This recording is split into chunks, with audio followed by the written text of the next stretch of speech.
I applied to 25 house sits before I got my first one. I had no reviews, no photos of me with animals, and a chronic health condition that I didn't even know how to talk about. But after I got that first sit, then almost every person that I talked to after that invited me to sit for them. In fact, having a chronic health condition might make you a better candidate than you think. Now, there are different options on websites and apps to try house sitting or pet sitting. So depending on where you're at, you might prefer to look after someone's home that doesn't have any animals, and that's an option too. There are websites like Housesitters UK, if you're in Great Britain, Nomador, which I think is mainly UK and Europe. There's Housesitters USA. Is that what it's called? No, it's called Housesitters America. There's Mind My House. There's Trusted Housesitters. So there's a few different ones. I'll put some links in the description below so you can easily just click and check one out. They all have free options, so you can start your account and have a look around before committing to anything. There is also the other option, which is paid. So there is the option to do house sitting and pet sitting as a paid job, and they have different websites. Now, I'm not an expert on that because I've never done it, but it's worth bearing in mind that if it's something that you then find is very nourishing and good for you, it could become a source of income. Even on the free ones, people very often will offer to leave you a fully stocked food cupboard. They will leave you drinks and possibly a car full of petrol. So it's very helpful if you're on a budget. So I think scrolling on apps gets a bad rap because we all do it, and yet we kind of know that it's not necessarily that good for our nervous system or for our healing journey. But I believe it depends what app it is and why you're using it and how urgent you feel doing that. If you're doing a lot of things on your phone and you switch out some of that time to be looking at homes and pet sits you could do, that could be very nourishing too. Almost window shopping for your future. And you're going to notice what your preferences are. You may already know. You may already be someone who's like beach every time or mountains every time. But you may not know, especially if you've had a chronic condition for a very long time or you've been bedbound for a long time. You may feel that you don't know what you're allowed to choose or what's available. So having a look can feel exciting because you see all these wonderful available options for you. Whatever your needs are, there are going to be possibilities and matches to meet those requirements. But sometimes it can feel like a lot to ask. Like, am I really allowed all of these luxurious things? So it can be nice to actually write those in your profile. The two top tips I would give you for your profile are to talk specifically about which animals you've loved in your life, like by name, and maybe even including a story about an animal that you loved and how long it lived with you and what it meant to you and what you feel about it now.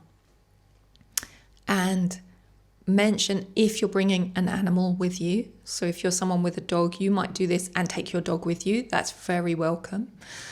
Or if you're traveling alone, and so it will be just you, so people want to know that. Or if you're traveling with children, that's also extremely welcome. A lot of people have children and they have multiple bedrooms, and they say in their house description, there's this bedroom and this bedroom and this bedroom, and there's a fold-out bed in case you've got... And I always think, how many people are they expecting to arrive? It sounds like there's 3 bedrooms plus extra fold-out beds, but they're expecting whole families to arrive, and they're very open to that. So that's very nice. So saying how many of you are traveling and who the people are, and to give a feeling of what you're like, it's great to perhaps talk about basic things like your eating preferences, or if you have any needs for quiet or to be in a scent-free place, or anything else that's important to you. With so many things in life, it's a huge advantage to be young. If someone's applying for a job in a company and they're 25, I would have the concept, even if I'm wrong, I would have the concept that a 25-year-old has got more chance to get that job than I have in my 50s. I don't think that's necessarily true, but it's a concept a lot of us have, a belief that a lot of us have. So if you believe that you're too old, I want you to know that it's the opposite. There is no such thing as too old. The older you are, the more people are going to feel relaxed and happy to give you their home and the care of their animals, because they don't want party animals and they don't really want to have to try and trust a younger person. It's more difficult for many people to trust someone. The younger they are, the more difficult it is. To be fair, I'm not sure I have that same belief, because I don't think it makes any difference to me if the person's 22 or 72. It's going to be about that individual and getting to know them. But most people have these massive beliefs about age. So if you're older, it's definitely going to be to your advantage. And the reason that I mention that is because you might think it's the other way around, especially if you're thinking, oh, I want to get a job and am I at a disadvantage because I'm older? Doing house sitting and pet sitting, tell them how old you are. They're going to be happier that an older person, they're going to assume that your life is quiet and relaxed. They're going to assume that things are safer and that you're more trustworthy. Allow the assumptions to benefit you. It's good. On the profile, it usually asks you about animals that you've known and loved in the past. And if you have some, that's great. You just write about them and their cute quirks.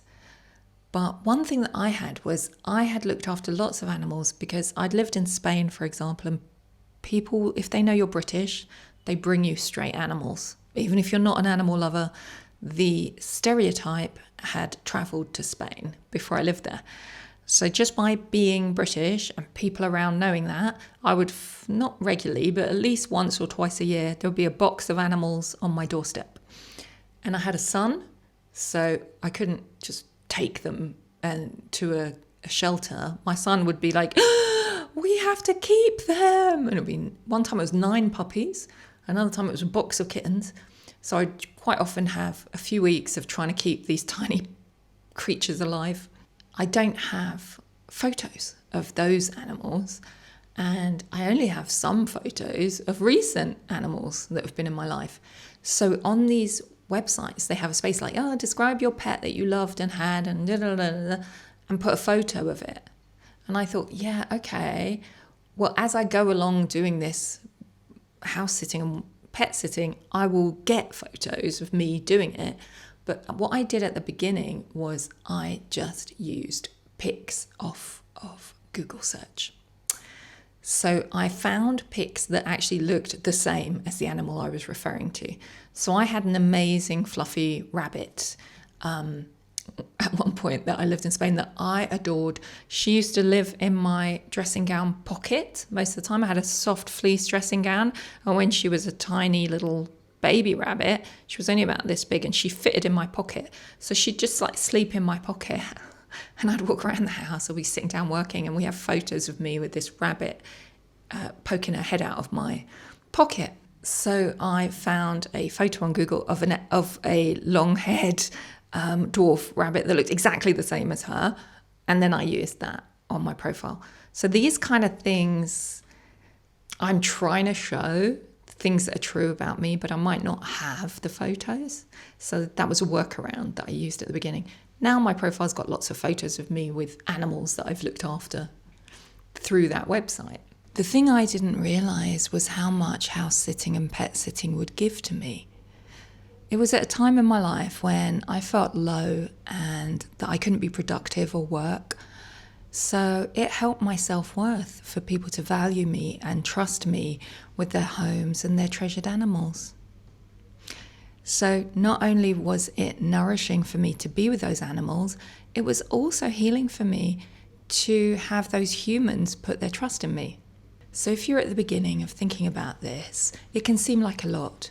So I would just think about downloading one app and maybe making a free account so you can browse and look at what's out there and start visualizing it as a future project. So by imagining it and kind of window shopping of what's available, you're already going to start bringing that closer to you. And if you're further along on your recovery journey and you're ready to kind of get going, then maybe you're ready to start thinking about your profile. But don't pressure yourself to get it perfect. It doesn't have to be every detail exactly what others are looking for. It just has to sound like you. And I've made a free roadmap to nervous system healing that contains the 5 first steps that led to my recovery.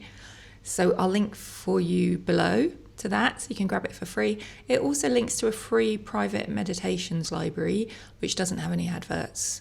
So if that's helpful, I hope you grab that. Thank you for being here. It means a lot. Take good care of yourself.